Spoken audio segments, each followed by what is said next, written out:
Okay, so more fun that happened with Twitter, and even a little bit with Minds. With the whole, make a fake 1-star review for your book. And yes, I did make a fake 1-star review for Book 0 of Uplift Protocol because I found it hilarious.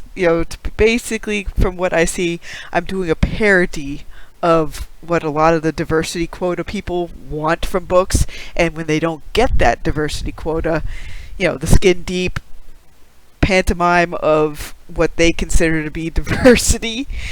Yeah, it caused some interesting reaction on Minds, but I've seen 1-star reviews that are particularly aimed like, oh, I hate this writer in particular, so I'm gonna review bomb all their stuff. It's like, no, in the case of Cameron Hurley's stuff, because I looked at when I actually picked up this Kindle edition for her what is it, the World something book.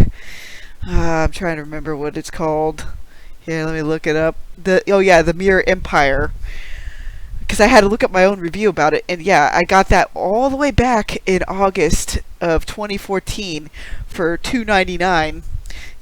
Because at that time I was still like, what the heck is happening? Why are all this sci-fi and fantasy stuff like complete bullshit right now, where it's not actually escapism, it's a political manifesto?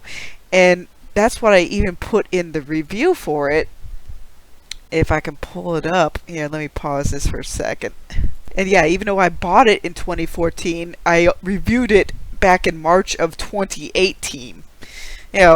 So sometimes it takes me a while to get through backlogs of stuff because, I prioritize pulpy adventure fun over a lot of other things, even when I didn't really catch on to the fact, like, the pop cult and death cult hate you, so don't buy things from them.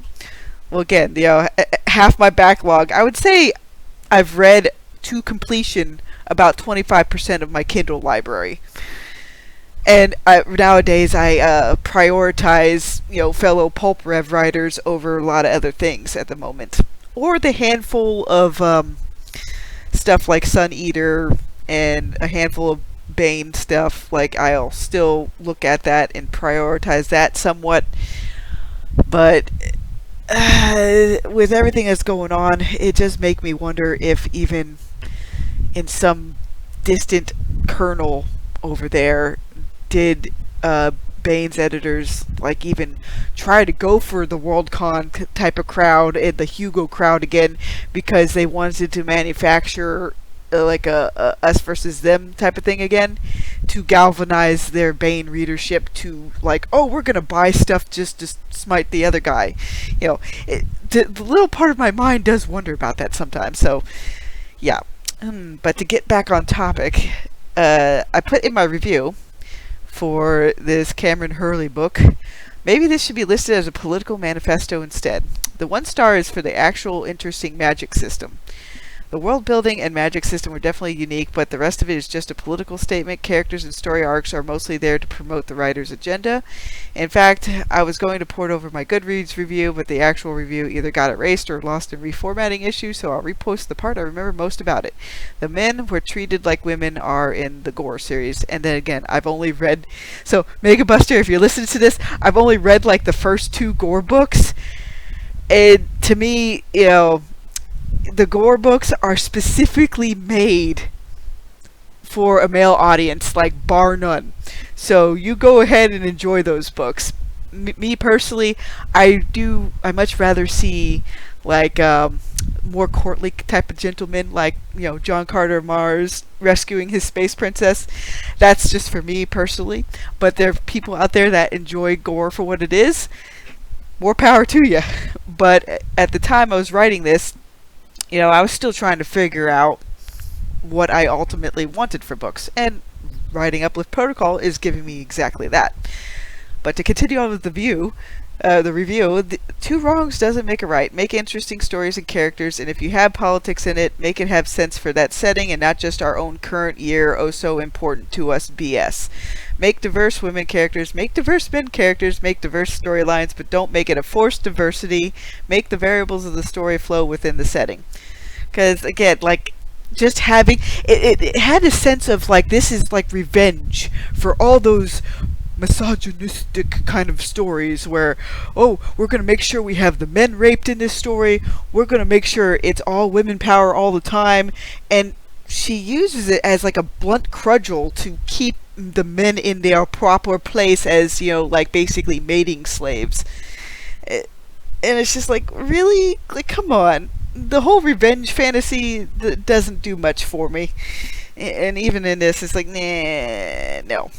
So I mean, could she be an interesting writer? I suppose at some point she might, but a lot of them are basically doing this to you know, cudgel their political views into things. And I had the same reaction to John Ringo's Kildar stuff. It's just like, what kind of crazy writer desires are on display here with this? And his thing is just as much of a political manifesto, but coming in from, you know, the more libertarian bent, you know, or the more right-leaning bent.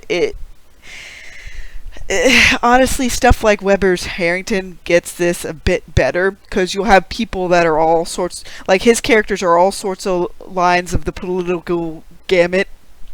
You won't agree with everything Grayson does. You won't agree with everything the Manticorans do. You won't agree with everything that the Solarian League does, or all the other various things that are in it. But at least that, to me, Harrington is the decent way to do air quote diverse, you know, characters in terms of thought.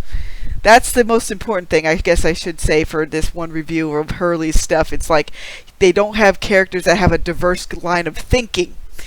They just have, like, I'm a paramime or a pantomime for this writer's, you know, viewpoints. And, you know, all the man-hating stuff turns me off as much as the women-hating stuff. It's like, I personally want to see stories where men and women work together.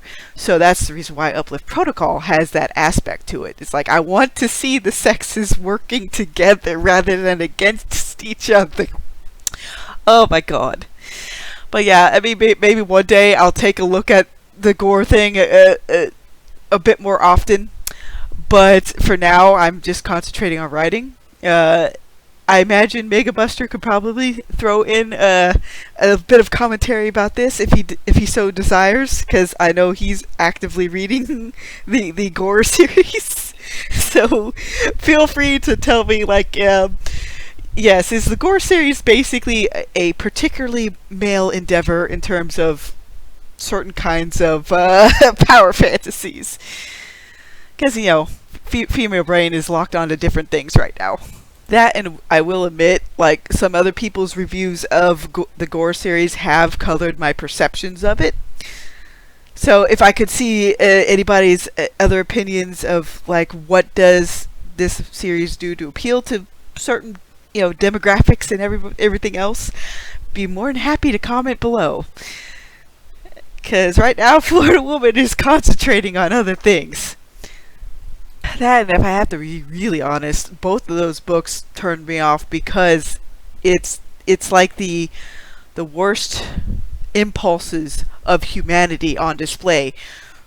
You know, with Hurley's book being like the worst kind of impulses women can have, and with Ringo's book being kind of like the worst kind of impulses men can have. And it just doesn't do anything for me, guys. It really doesn't. Have a good day.